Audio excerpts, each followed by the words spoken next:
Rebolledo es una mujer mexicana que después de ser violada a los 12 años, decidió tener a su hija y rechazar las propuestas de aborto del médico. Decidió ofrecer su testimonio y abrir un debate sobre los desafíos para la familia paraguaya. En el caso mío, pues yo fui violada por 2 personas y creo que es muy importante que se respete el derecho de los que no han nacido y que no se les dé la pena de muerte a ellos. En el caso de mi niña fue la que me vino a dar la sanación que yo necesitaba para recuperarme de la violación y sobre todo me dio esa esperanza de vida para poder luchar, para poder levantarme, el reconocer que esa personita no merecía la pena de muerte por un crimen que no cometió.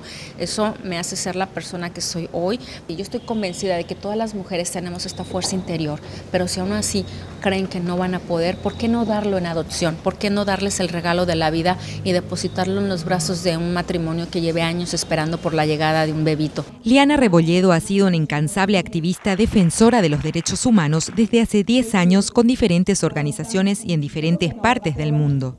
Esta vez compartió su testimonio en Paraguay de la mano de una Comisión Interamericana de Derechos Humanos Pro Vida, con sede en los Estados Unidos. Entonces vinimos para intentar conseguir información de primera instancia y volver a la Comisión de Derechos Humanos en Washington, D.C. y darle un reporte, ¿verdad? Y pues nosotros ya teníamos nuestras sospechas de que se estaba manipulando este caso porque